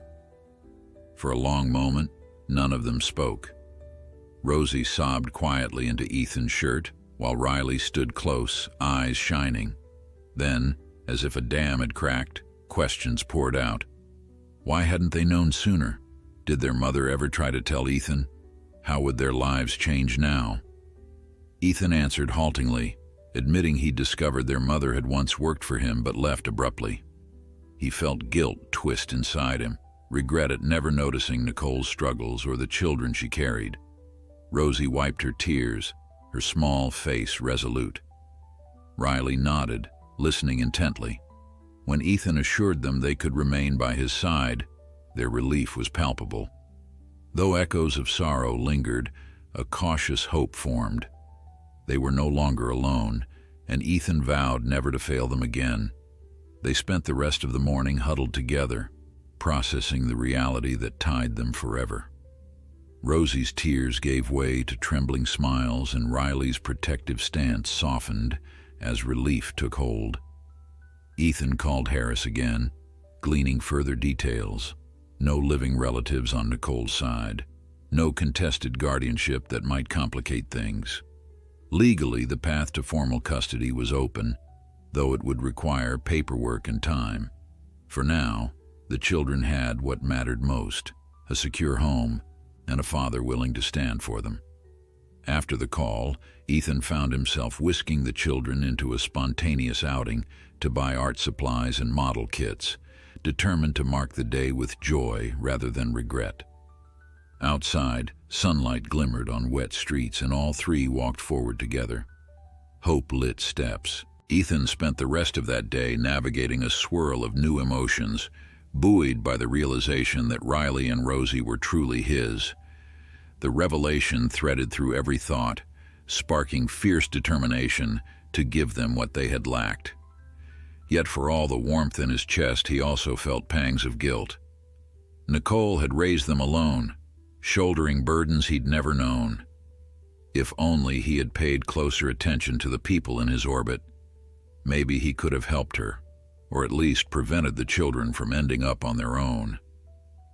That regret followed him like a soft echo, prodding him to ensure he never overlooked them again. A sense of urgency propelled him to formalize the children's place in his life. He wanted no ambiguity, no chance they would be pulled away by bureaucratic tangles. Late that evening, after Riley and Rosie had fallen asleep, Ethan made quiet phone calls to begin the legal process of guardianship. He tapped into his network of attorneys, explaining the situation in hushed tones. Some listened in disbelief, others with swift understanding, but each offered the same promise. They would do whatever was needed to protect the children. By midnight, preliminary steps were in motion, and Ethan slept more peacefully than he had in years. Morning arrived with a new kind of energy. Ethan awoke to the aroma of coffee and, to his surprise, found that Riley was the one who had prepared it. The boy stood near the kitchen counter, looking pleased with himself despite an air of uncertainty. "I found the instructions," he said, pointing to the coffee machine. "Thought you might like a cup when you woke up." Ethan thanked him, moved by the thoughtful gesture. Rosie, meanwhile, was sprawled on the couch, flipping through a coffee table book on contemporary art, her legs swaying. They were no longer just visitors. They inhabited his home with gentle confidence. Over breakfast, Ethan shared his plan. "I've already started talking to lawyers," he began, trying to keep his tone calm. "They'll help me make sure you both stay here with me. It might take time, but I won't let anyone separate us." Rosie's face lit with relief, while Riley showed a careful nod, his gaze drifting to the floor as though a hidden weight had lifted from him. Ethan's heart squeezed at the sight, silently vowing never to betray their trust. The next few days became a steady rhythm of togetherness. Between calls with his legal team and occasional meetings at his office, Ethan did everything in his power to include the children in day-to-day life. He introduced them to several close staff members he trusted, people who would treat them with care rather than as a spectacle. Riley observed the corporate world quietly, asking pointed questions about how deals were made. Rosie marveled at the sleek glass panels and modern decor, sketching little impressions in a notebook Ethan had bought for her at the art store. The novelty of these experiences seemed to delight them, yet Ethan remained vigilant, making sure they never felt overwhelmed. As part of an unspoken agreement, they avoided delving too deeply into the past. Rosie occasionally mentioned faint memories of her mother, and Riley would share small details about how Nicole had once tucked them in with lullabies. Each reference stirred longing and regret in Ethan. He wanted to know everything about Nicole, to piece together the lost years, but he also feared that pressing too hard might reopen wounds the children had only just begun to heal from. Instead, he offered patient listening whenever they volunteered fragments of their old life, hugging them close when sadness crept in. Weeks slipped by. Paperwork advanced. Lawyers confirmed that since Nicole had died without naming a legal guardian, and given the conclusive paternity test, Ethan was free to pursue full custody if that was best for the children. Social services would likely conduct a home visit, but every indication suggested a clear path forward. Hearing this soothed Ethan's mind, though the final court approval could still be months away. He tried not to let the waiting faze him, focusing instead on the day-to-day joys of caring for two inquisitive souls. One cool morning, as autumn leaves began to turn gold, Ethan decided it was time to show Riley and Rosie more of his personal history. He drove them to the neighborhood where he'd grown up, a humble block far from the towering high-rises he now called home. When he parked, the children eyed the row of older brownstones with curiosity. "This is where you used to live?" Rosie asked, peering through the window at the stoop. Ethan nodded. "A long time ago." They wandered the sidewalk, the children bombarding him with questions about what games he played, where he went to school, and whether he had friends who lived nearby. He pointed out an old corner store, now boarded up, where he used to buy candy with pocket change. Riley seemed especially keen on hearing about Ethan's earliest ambitions, how he'd wanted to design cutting-edge gadgets before he even understood how business worked. The boy's guarded eyes sparkled with interest, as though gleaning pieces of his own potential from Ethan's story. Meanwhile, Rosie got lost in daydreams about painting the brick facades in bright colors. For Ethan, the walk became more than a trip down memory lane. It felt like bridging parts of himself he'd kept separate, his humble roots and the sophisticated life he led now. That evening, after returning from the old neighborhood, they relaxed on the couch, sifting through photographs Ethan had retrieved from a dusty box. Some showed him in baggy sweaters as a teenager. Others captured him grinning with a college group project team. The children giggled at his outdated hairstyles, and Ethan laughed along, enjoying their camaraderie. Yet every now and then he felt a tug of grief. He had images of himself in youth, but the children had few photos of their own. Where had Nicole's pictures gone? Did she keep any memory books for them? His unspoken question found an answer unexpectedly. A day later, Harris contacted him with news that an old friend of Nicole's had a small envelope of keepsakes. The friend, a neighbor from years back, had once saved a handful of photos. She'd heard through the grapevine that the children were now with Ethan and was relieved to learn they were safe. Ethan arranged for the envelope to be delivered. That night he gathered Riley and Rosie around the dining table, carefully opening the worn envelope to reveal pictures of Nicole holding them as infants, plus a few toddler snapshots. Rosie gasped at the sight of her mother's bright smile, and Riley traced a fingertip along the edge of a photo, showing him with wide, curious eyes. Tears pricked Ethan's own vision, an intense mixture of sorrow and gratitude. These small pieces of Nicole's devotion meant everything. Slowly, they compiled a makeshift album. Rosie insisted on gluing the photos onto crisp paper, and Riley wrote small captions beneath each one. Together they reminisced over stories the kids half remembered, forging a link between the mother they'd lost and the father they'd finally found. Though Ethan knew the process reopened quiet aches within them, it also offered healing. Nicole was gone, but her memory lived in the photos, in the children's recollections, and in Ethan's silent vow to honor her wishes by giving Riley and Rosie the security she had struggled to provide. When the album was finished, the children carried it to their rooms with reverence, as if it contained a precious secret. Ethan watched them go, chest tight with emotion. The bond between them had grown stronger in those few weeks, evolving beyond shared space into something resembling a true family. He had learned to read Riley's quiet moods, offering gentle nudges instead of demands. He had found that Rosie's brightness lit even the cloudiest day, and he marveled at how easily her artistic flair embellished every mundane corner of the penthouse. In turn, they trusted him more openly, looking to him for comfort, guidance, and the reassurance that this wasn't just a fleeting reprieve. Late that night, after the kids were asleep, Ethan stepped onto his balcony, gazing out at the shimmering city. The wind carried a hint of autumn chill, rustling the potted plants he barely paid attention to before. He thought of Nicole, imagining her struggles and her decision to withhold the children's existence from him. Maybe she had feared rejection or believed she was sparing him from a responsibility he wouldn't want. Or perhaps life had simply swept her away in a surge of challenges no one should face alone.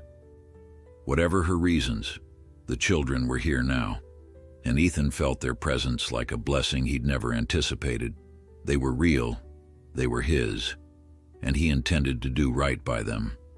The days turned crisp and cool, a prelude to winter's eventual arrival. With each turn of the calendar page, Ethan felt his new reality settle ever deeper into his life. Riley and Rosie were no longer the uncertain children who had hidden in his car, terrified of being discovered. They moved through the penthouse now with the easy familiarity of home. Rosie hung her paintings on the walls, transforming once stark hallways into miniature galleries. Riley emerged from his shell with a steady confidence, at times rattling off ideas on how Ethan could improve his company's products or offering insight about gadgets he'd tinkered with. At first, Ethan found himself amused by the boy's suggestions, but slowly he realized Riley's perspectives were genuinely astute, proof that he was indeed a child of two inquisitive parents. Legally, the process for guardianship advanced smoothly, aided by the paternity test and the absence of any contesting parties. Ethan had to endure a handful of background checks and home evaluations, though he welcomed them. Whenever social workers visited, the children clung to him. Though they were polite and cooperative, Ethan sensed their underlying fear that some piece of paper or distant rule might yank them away. He held their hands, promising time and again that no court or system would stop him from keeping them. With each affirmation, he saw their apprehension fade just a little more, replaced by a cautious but strengthening faith. Outside the penthouse, life carried on. The city braced for the colder months, store windows displaying holiday decorations well before the season. Ethan's office had entered a new phase of expansion, requiring negotiations and partnership deals that demanded chunks of his time. Yet he now approached work with an unaccustomed equilibrium. While once he might have spent nights buried in spreadsheets, he now insisted on finishing early enough to make dinner with his kids, listen to Rosie's stories about her day, and see whatever new invention Riley had concocted from scraps of wire and cardboard. Late one afternoon, Ethan sat in a high-level meeting discussing potential acquisitions. He watched the clock, aware that Rosie and Riley were waiting at home. Their caretaker for the day, an older neighbor who Lori had recommended, had texted him updates about the children, mentioning that they were perfectly fine but excited for him to return. Ethan tapped a pen against his notepad, torn between professional obligations and the pull of fatherhood. Eventually, he asked his top executives to continue without him, rising in a flurry of apologies and goodbyes. As he dashed to his car, he felt a spark of exhilaration. There was no longer a question in his mind about which aspect of his life held greater priority. When he arrived at the penthouse, still wearing his business suit, he found Riley at the dining table, hunched over an array of small mechanical parts. Rosie was sprawled on the floor nearby, adding finishing details to a pencil sketch of the skyline. Their caretaker, Amelia, sat in an armchair, knitting, glancing up with a welcoming smile. The children's faces lit up the moment they spotted Ethan. He felt warmth flood him, along with that lingering pang of regret for the years he hadn't known them. But the pang was gentler now, cushioned by gratitude for what they shared. "Hey, Dad," Riley said casually, and Ethan froze. Dad. The single syllable struck him like lightning. In the days since the truth emerged, he'd never pressured them to call him anything in particular, and they hadn't chosen to use that term until now. A soft flush colored the boy's cheeks as he lowered his gaze as though belatedly embarrassed. Rosie looked up from her drawing, then grinned.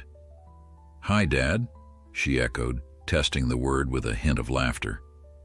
Both children eyed Ethan expectantly, as if bracing for his reaction. Emotion swelled in Ethan's throat. For an instant, he was too stunned to speak. Then a tender smile curved his lips.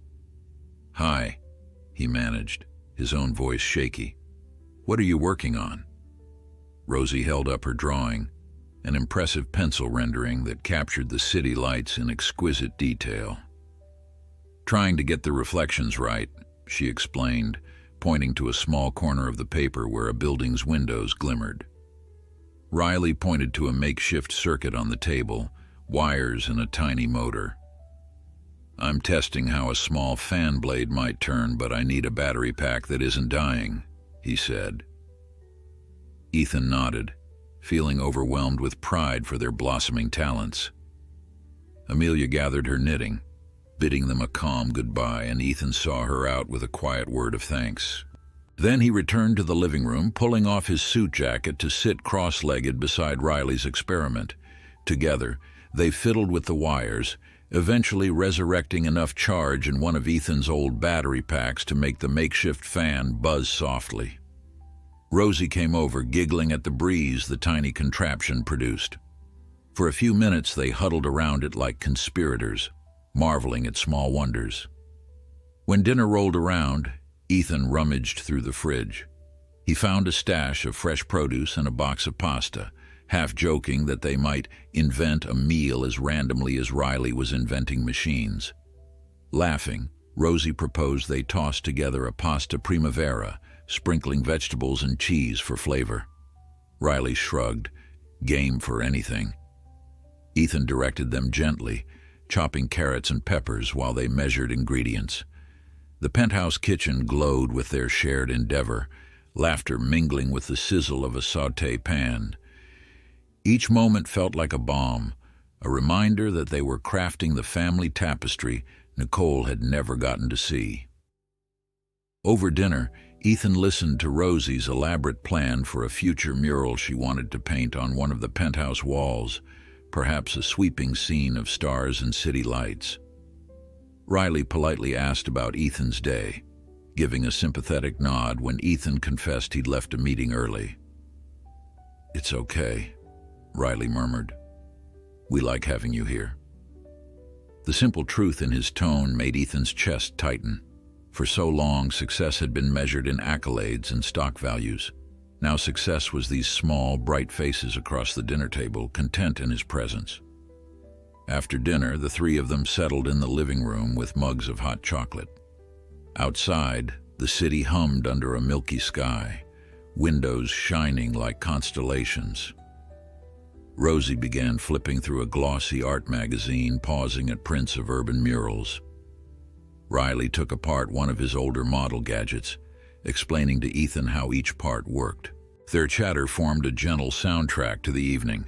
When the siblings grew tired, Ethan led them to their rooms, hovering in the hallway to make sure they settled in. Both children lingered at their doors, a new kind of question lingering in their eyes. Ethan sensed they wanted reassurance before bed, so he offered the warmest smile he could. "Good night, you two," he said softly, resisting the urge to sweep them into a hug. Riley nodded, managing a grin, while Rosie gave a small wave. As their doors closed, Ethan realized how natural Dad had sounded coming from them. Even now, the memory made him grin like an awestruck kid. Before sleeping, he revisited the balcony, letting the cool night air wash over him. The city lay below, a familiar sprawl of concrete and steel, and yet everything felt new. He recalled the day he first stumbled upon Riley and Rosie in his car, a moment that still seemed otherworldly. Who would have guessed that the quiet guilt he'd once nurtured, thinking he'd lost the chance at family, would vanish to be replaced by this vivid closeness? If he closed his eyes, he could almost sense Nicole out there, relieved that her children had found safety. He silently promised her he would honor what she couldn't complete, ensuring Riley and Rosie had every opportunity they deserved. Memories of Nicole were still sparse, their exact paths tangled in the years gone by, but he felt connected to her through the children's eyes, their art, their gentle trust. Perhaps that was enough to cherish the present while quietly atoning for the past. At dawn the next day, Ethan woke to a new kind of resolution. He dressed quickly and met Riley and Rosie in the kitchen, where they were already rummaging for cereal. After a quick meal, he made a surprising announcement. "How about a short trip this weekend?" he asked, gauging their reactions.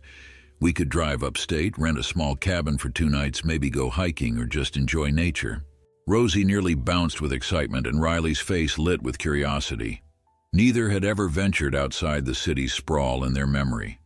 The notion of forests and streams was as fantastical to them as fairy tales. "Really?" Rosie asked, beaming. Ethan nodded, chuckling at her enthusiasm. "Really. We can leave tomorrow morning if we pack tonight. It's a scenic drive, just a couple of hours." Riley's expression turned thoughtful. "I've never seen a forest up close," he confessed.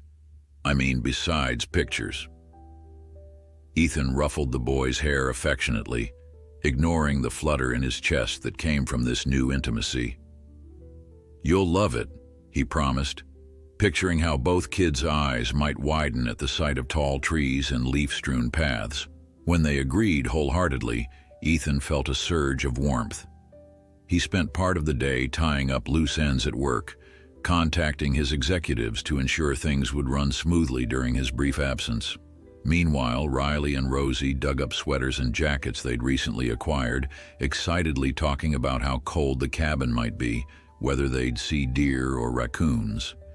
The anticipation filled the penthouse with a bright energy, reminiscent of a holiday spirit Ethan hadn't experienced in years. That night, while packing a small duffel bag, Ethan paused to reflect on how drastically life had changed. Until a few weeks ago, spontaneous getaways were rare, overshadowed by corporate demands. But now, priorities had shifted. Yes, his company mattered. He had worked tirelessly to build it. But these children, his children, had become the focal point of every decision. Their laughter, their dreams, and even their fears had eclipsed the cold logic he once worshipped. He felt more whole, more alive, carrying that sense of purpose in every breath. In Rosie's room, he helped her zip up a small satchel with colored pencils, notebooks, and a few of her favorite sketches she hoped to replicate in a natural setting. In Riley's room, they carefully organized a few mechanical odds and ends that he insisted on bringing, claiming he might get inspiration from nature for a new contraption. They talked late into the night, planning what snacks to bring, how they would gather around a campfire if the cabin had an outdoor pit, and whether Ethan would show them how to roast marshmallows. By the time exhaustion finally called them to bed, Ethan could see them already drifting into contented dreams. He stood in the dark hallway, marveling at how they no longer seemed afraid of what tomorrow might bring. The knot that once tugged at their hearts, born from the constant threat of displacement, had loosened. In its place, a fragile confidence took root, one that Ethan vowed to nurture. He might not have been there for their earliest years, but he was here now, and he refused to fail them. Satisfied, he turned off the hallway light and retreated to his own room, a gentle optimism enveloping him like a warm blanket. Early the next morning, Ethan woke to a pleasant swirl of anticipation. He and the children had planned to head out to the rented cabin by mid-morning, leaving the skyscrapers and boardrooms behind for a weekend of trees and crisp autumn air. The penthouse hummed with a different kind of energy. No frantic phone calls or rushed schedules. Just the gentle excitement of an overdue escape. Stepping into the living room, he found Riley and Rosie already dressed in comfy sweaters, stuffing the last of their necessities into backpacks. Rosie had her art supplies carefully packed, while Riley juggled 3 small boxes of batteries and wires, determined to continue experimenting wherever they went. Ethan smiled at how seamlessly they had become a team. The once sterile penthouse had turned into a lively home. Over the past weeks, the children had shifted from timid visitors to full-fledged residents, greeting each new day with inquisitive eyes. The legal process was nearly complete. Soon, a judge would sign off on the final paperwork granting Ethan undisputed custody, but in every meaningful way, they were already a family. Ethan had come to treasure all their spontaneous conversations. The moments when Rosie peered over a painting seeking his approval, or when Riley launched into ideas for homemade gadgets. He knew these bonds had taken root swiftly, yet they felt deep and unbreakable, woven by care and shared hope. They departed just after 9 o'clock, piling into Ethan's sleek sedan with a small cooler of snacks and drinks. The doorman offered them a friendly wave, looking mildly amused at the sight of his formerly aloof employer guiding 2 chatty kids into the back seat. Ethan programmed the cabin's location into the navigation system, then pulled onto the city streets. Riley and Rosie craned their necks to watch the buildings recede, turning to excited murmurs when they crossed a long bridge that opened onto winding roads and rolling hills. Gray towers gave way to splashes of orange and gold as autumn's vibrant leaves loomed on either side. An hour into the drive, Rosie gasped when she spotted a deer in a clearing.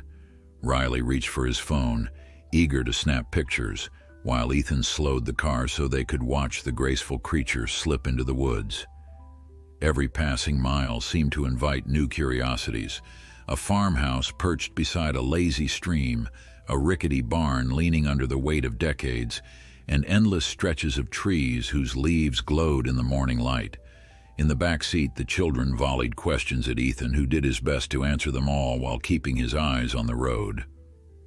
Their excitement was contagious, lifting his own spirits in ways he never anticipated. By midday, they arrived at the cabin, a modest, rustic structure nestled near a forest trail.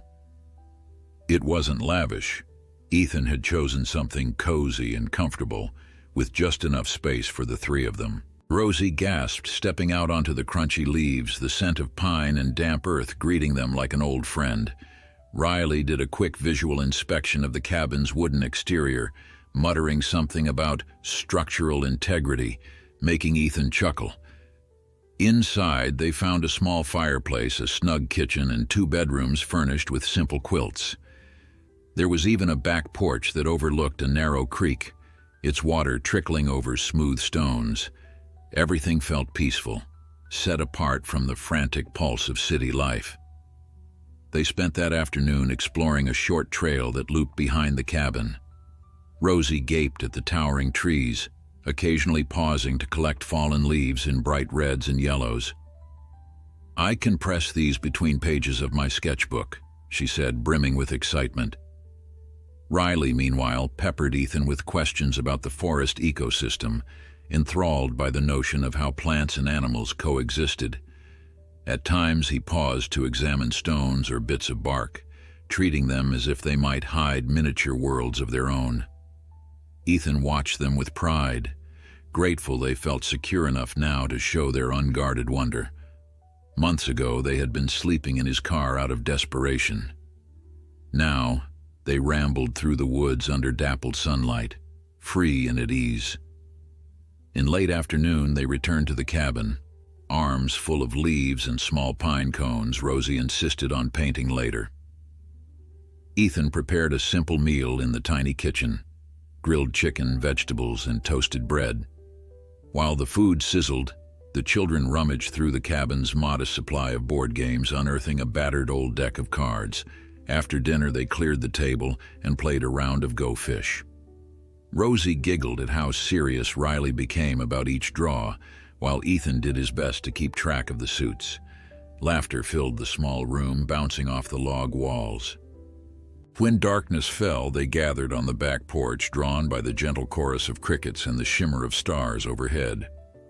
In the city, lights usually drowned out the night sky, but here, pinpricks of silver gleamed against a vast black dome. Rosie craned her neck, exclaiming every time she recognized a constellation from a book she'd read. Riley pointed out satellites drifting slowly across the heavens, trying to guess their orbits. Ethan found himself leaning back in a wooden chair, enthralled by the hush. He couldn't remember the last time he had sat still long enough to contemplate the stars. The children's hushed excitement made the darkness feel safe and welcoming. As the night deepened, a chill crept in. Ethan ushered Riley and Rosie back inside, the cabin's fireplace crackling with fresh logs. Warmth enveloped them, and they curled up on the floor in front of the fire, pillows stacked under their arms, content to watch the flames dance. Rosie flipped through her leaves and set them aside to dry, already planning how she might incorporate them into a large collage. Riley rummaged through his backpack for his electronics kit, though even he seemed reluctant to break the soft mood with metallic clinks. Instead, he leaned against Ethan's side, occasionally stirring the embers with a poker. Sometime later, Rosie blinked drowsily, her gaze drifting from the flames to Ethan's face. "Dad," she murmured, her voice lilting with the comfort of a child who finally knew she belonged. "Thanks for bringing us here." Ethan's throat tightened. He reached out, brushing a stray curl from her forehead. "I'm glad we came," he said, smiling at her. "It's nice to get away from all that noise, right?" She nodded, eyes half-lidded. Riley yawned, letting the poker rest against the hearth. They seemed ready for bed, lulled by the steady crackle of the fire. With gentle encouragement, Ethan led them down the short hallway to their shared bedroom, where 2 small beds waited side by side. After tucking them in, he lingered by the door, listening to the hush of the night pressing in against the cabin walls. Rosie had already dozed off, lips curved in a tired smile, while Riley's eyelids fluttered. Before stepping out, Ethan whispered, "I love you both." Riley gave a faint nod, too weary to speak. The words came naturally now, no longer weighed by the guilt and uncertainty that had once smothered him. Indeed, Love had grown in the space they'd created, an unexpected gift that had reshaped his life. He walked back to the living room, doused the fireplace, then settled by the window. The distant sky still shimmered with stars, and a faint breeze rustled the evergreens outside. He thought about how, in a few weeks, the court hearing would finalize custody, binding them legally in a bond that already felt unbreakable. He imagined future summers, winter holidays, and birthdays, a cascade of events and milestones he never dared to envision before. Perhaps he would enroll them in local classes or help them chase their passions.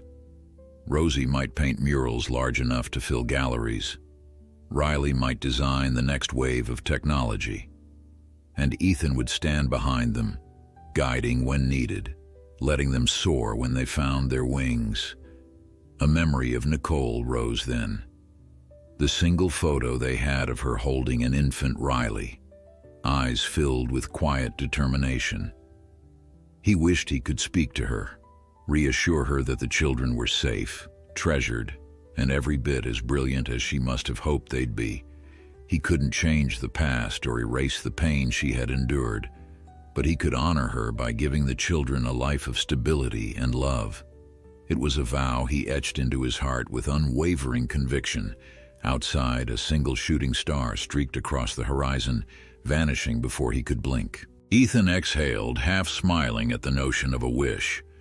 If he had one, he supposed it would be that Riley and Rosie forever felt valued and never again had to wonder where they belonged.